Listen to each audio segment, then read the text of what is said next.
አበቄ በመጨረሻም እንግዲህ ጥፋቷን አምናለች።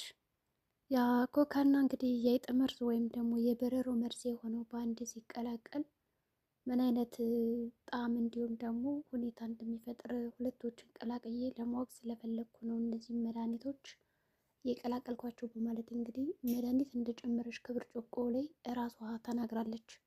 በዚህም የተነሳ እንግዲህ አባቷ አቶ ደረጀ ይች ልጅ ምን ባረጋት ነው የሚሻላት? ደበደብኳት፣ በዚህ እድሜዋ ግን የምትስተካከል አይደለችም። ስለዚህ እኔ ምን ማድረግ አለብኝ በማለት እንግዲህ በጣም እያሰበ ይገኛል ማለት ነው። ይሁን እንጂ በዚህ አላበቃላትም የእሷ ጥፋት ማለት ነው። በመጀመሪያ ደረጃ እንግዲህ ዳጣ በጣም ፈርታለች። ለእሷ ለአበጌ በጣም ነው የፈራችላት። ምክንያቱም እህቷ ስለሆነች ያው በአባቷን ብትሆን እንግዲህ እህቷ ስለሆነች በጣም አስባላታለች። አባቷ የሆነ ነገር እንዳይቀጣት እያደረገችላት እየፈራችላት ነበረ። ግን አጅሪት ደግሞ አይመለከትሽም፣ ሲጀመር የኔ አባት ነው ይሄ፣ ምንም ቢያደርገኝ በቃ መብቱ ነው ብላ ነው ያሰበችው። በመጨረሻም እንግዲህ እኔ አባዬ ከመጣ የሆነ ነገር እንዳያደርገች ስትላት እንግዲህ ዳጣ ሳታስበው ነው አባዬ ያለቻት ከአበጌ ፊት። በጣም ጮኸች። በጣም የተናደደችው ምን ያልሽ አባዬ ነው ያልሽው ደግሞ ጭራሽ። ዳጣም እንግዲያው ስህተቷ መለሳልና ገባትና ይቅርታ ማለቴ አቶ ደረጀ ማለቴ ነው ትላታለች። ግን አበጌ በዚህም ልታበቅ አልቻለችም። በቃ ጥምድ አድርጋ ያዘቻት። ሰው ምንድነው ማድረግ የፈለገችው? ሲጨቃጨቁ ናታን መጣ። ቆይ ምን የሆናችሁ ነው እናንተ ግን እንደዚህ የምትጨቃጨቁ ሲላቸው እንግዲህ ይኸው በአንተ ምክንያት የምንጨቃጨቀው እባክህ አግባና ገላግለኝ እኮ ጥብስ አርጋ ገደለች ትለዋለች እንግዲህ ዳጣ ማለት ነው። ናታንም እንግዲህ ምን ያድርግ፣ ያው የአበጌ ጸባይ ከቀን ወደ ቀን እየጨመረ እንጂ እየቀነሰ የሚመጣ ነገር የለም። በሌላ በኩል እንግዲህ ማርታ ልጅን ወዴት ነው በቃ እንቅጣት ብላ ያመጣችው ሀሳቡን እሷ ናት። ግን ደግሞ የአዘጋጁት ቅጣት በጣም ከባድ ሆነበት እና አንዴ እንቅጣት ካለችን በኋላ እንዴት አድጋ ተመልሰው ደረጀኔ እናንተ ተመካክረን ይህም ቤት እስከዛ ድረስ በፍቅር አኑረነዋል። እስከዛሬ ችግር ሳይፈጠር ቀርቶ አይደለም፣ ወይም ደግሞ የሆነ ነገር አልገጥመን ብሎ አይደለም። ብዙ ነገሮች አሳልፈናል። ግን እነዛን ነገሮች ያሳለፍናቸው በመነጋገር እና በፍቅር ነው። ስለዚህ ይህንን ነገር አሁን እንደዛ ማድረግ አለብን እንጂ በጣም መሆን የለበትም እያለች እንግዲህ በጣም እየመከረችው ነበረ። እሱም እንግዲህ እሺ በማለት ጉዳዩን ያው ለመፍታት ሞክሯል። በመጀመሪያ ደረጃ እንግዲህ ያደረገው ነገር ነበረ። እሱም ምንድን አለ? አንድ ተረት ተረት ይነግራቸዋል። ሁላቸውንም ሰብሰብ አድርጎ ከዛ እንደተመካከሩት እንግዲህ ቤት ውስጥ ካሜራ እንዳለና ያ የጨመረው ሰው ደግሞ ራሱ እንዲያጋልጥ ነበር የፈለጉት። ይሁን እንጂ መጀመሪያ ተረቱን ሰብሰብ አድርጎ ይነግራቸዋል። አንድ ውሸት እንግዲህ ምን ያክል በእውነት ላይ እንዲሁም ደግሞ ውሸት ሲበዛ ራሱ አንድ ሰው ወደ ሞት እንደሚጋብዝ ራሱ እንግዲህ እየነገራቸው ነው። እንግዲህ ውሸት በጣም ከባድ እንደሆነ እየተረዱ መስለዋል። እንግዲህ ከዕለታት አንድ ቀን አንድ ውሸታም ሰው ነበረ እና መምህር ሞተ ብሎ ይነግረዋል። ከዛ ልጅቱ እንግዲህ የመምህሩ ልጅ የልብ ታማሚ ነበረች፣ አጠር አድርጌ ስነግራቸው ማለት ነው። ከዛ አንዱ ጓደኛ እንደዚህ ደወለላትና አባትሽ እኮ ሞተ ይዛ መምህራችን ምናምን ብሎ ሲነግራት ያች ልጅ እንግዲህ ትሞታለች ማለት ነው። ምክንያቱም በድንጋጤ የልብ ህመም ስለነበረባት በውሸት ነው እንድትሞት ያደረጓት ልጅቱን። ከዛ ሞተች። ከሞተችም በኋላ እንግዲህ ያ ውሸታሙ በጣም ተጸጸተ የሚል እንግዲህ ተረት ይነግራቸውና አሁን እኔ ተረት የነገርኳችሁ ምን ለማለት ፈልጌ ነው፣ ውሸት በጣም ከባድ እንደሆነና ያ ውሸት ደግሞ ሲጋለጥ ብዙ ሰው እንደሚጎዳ ነው። ስለዚህ እናንተም አሁን ይህን የነገርኳችሁን ነገር በአእምሯችሁ ሰብሰብ አድርጋችሁ ያዙትና ማነው የጨመረው መድኃኒቱን ይላቸዋል። ይሁን እንጂ ይውላችሁ ካሜራ እዛ ጋር አለ ብላ እንግዲህ ወይዘሮ ማርታ ያውቃ መብራቱን ምናምን ጠቆመቻቸው ማለት ነው ፊት ለፊታቸው። ከዛ ዳጣ የተፈጠረውን ነገር አዎ እኔ ከገርድ ሱቅ ሄጄ ኮኮውን ገዝቼ መጥቻለሁ፣ ግን ሳመጣው ደግሞ ምንም አልተከፈተም ዝግ ነው ትላለች ማለት ነው። በጣም ምንም እንዳልፈራሽ ነው እንግዲህ ሁለቱን ብቅ የተናገረችው። አበጌ ግን መንቀጥቀጥ ጀምራ ነበረ። ከዛ እንግዲህ ወይዘሮ ማርታም ማታ ስታወራ የሰማችው ነገር ስለነበረ አንቺ ትላታለች። እሷም እንግዲህ እኔም በቃ አላውቅም በማለት ግን እኔ ነኝ የጨመርኩት ብላ ያው ውሸት ነው እየነገረቻቸው ማለት እኔ ነኝ ሳይሆን ያለችው በግልጽ ብርጭቆ የት መጣ መድኃኒት እኮ የተገኘው ከብርጭቆ ነው። እንደው ሰላም ረስተው የሆነ ነገር ጨመረችበት ይሆን ብለው እንግዲህ አረሳስተው አዘናግተው ነው እንድታወራ ያደረጓት።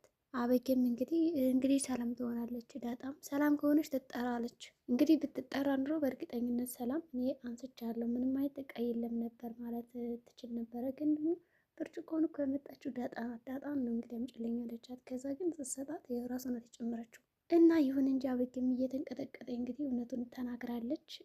የሆነ እንግዲህ የበረሮውን መድኃኒት በቃ እንዴት አድርጌ ያው ልሞክረው ነበር ነው ያለችም። ለራሴ ነው ለውሃ ምናምን አልነበረም ለራሴ ነው ሞክረው ነበረ ምናምን ስትል ያምናታል ማለት ነው። እሺ በቃ በማለት ይሉና እንግዲህ እናትና አባትም ከተረዱ በኋላ ሁኔታውን ጥለዋት ይሄዳሉ ማለት ነው። ከዛ እንግዲህ ተጨነቀች። ሁላቸውም እንግዲህ ይበታተናሉ ወደየስራ።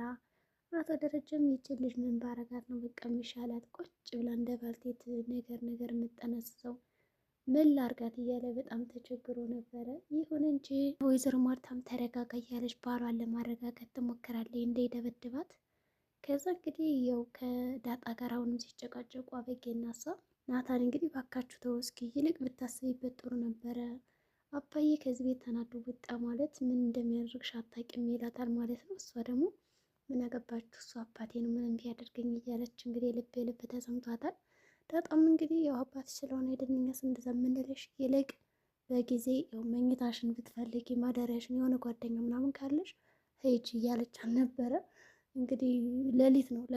በዛ ሌሊት እንግዲህ ያው ተመልሶ ከመጣ በኋላ ወይዘሮ ማርታን ልብሷን ሸክፊላት እያላትም ነበረ። ወይዘሮ ማርታ እምቢ ለማለት ያው ምንም አማራጭ የላት። ምክንያቱም ሀሳቡን ያመጣችው ራሷ ናት። አብረን እንቀጣታለን በማለት የተስማማችው እሷ ናት። እንቅጣት ያለችውም እኔ ግን እንቅጣት ሲሉ ምናልባት ወደ ውጭ ሀገር የሚልኳት ወይም ደግሞ የሚሰዷት መስሎ ነበረ። ግን ወደ ውጭ ሀገር ባለፈው ልላካት ሲላት ወይዘሮ ማርታ አትሄድም ብላ ስላስቀረችው አሁን ከቤት ማባረር ነው የፈለጉ። አቶ ደረጀ እንግዲህ ከቤት ላባራት ብሎ ያሰቡ በእርግጠኝነት ዳጣ ያሳለፈችውን ጊዜ እንዲሁም ደግሞ ውጭ ማደር የጎዳና ህይወት ምን ማለት እንደሆነ ብርድ ሲመታችሁ ራብ ሲኖራችሁ በቃ ብዙ ነገር እንድትማር በማለት ነው እንግዲህ ከዛ ቤት ሊያባራት የቻለው።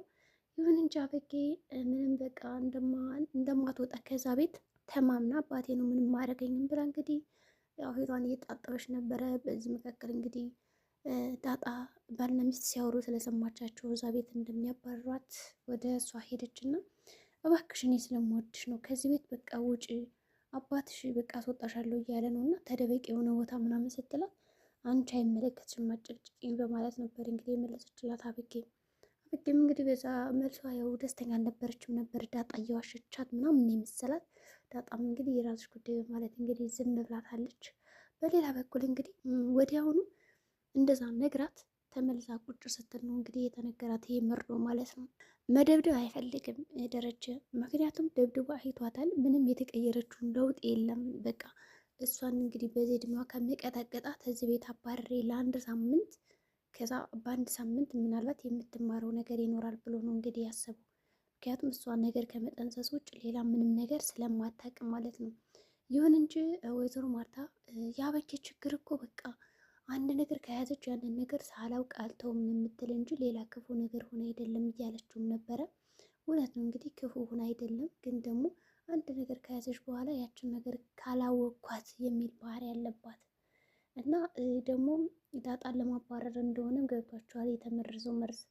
ወይዘሮ ማርታ በተለይ ደግሞ ስትነግረኝ ነበር እየደወለች ልገለኝ ነው ምናምን እያለኝ ቀን ላይ ስትደውልልኝ ነበረ። ስለዚህ እሷ ናት የመረዘቻት። ግን ደግሞ ራሷ ነበር ልጠጠው የነበረ መድኃኒቱን ለውሃ ሳይሆን ለራሷ የቀዳችውን። ከዛ በእሷ ምክንያት ደግሞ እኛ ዳጣና እዚህ ቤት እንድናባራር ነበር የፈለገችው ትለዋለች ማለት ነው።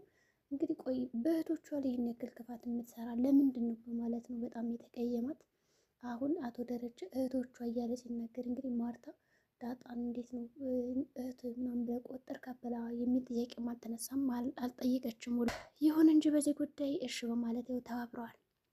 መጨረሻ ላይ ምንድን ያደረገ ጓዟን ይዛ እና ውጭ ተባለች። አባዬ እንዴ በዚህ ጨለማ ወዴት ነው የሚሄደው? እኔ አልሄድም ትላለች። ጅብ ቢበላኝስ የሆነ ነገር ቢበላኝ ምናምን ትለዋለች። ቁርጥም ያርግሽ ይላት።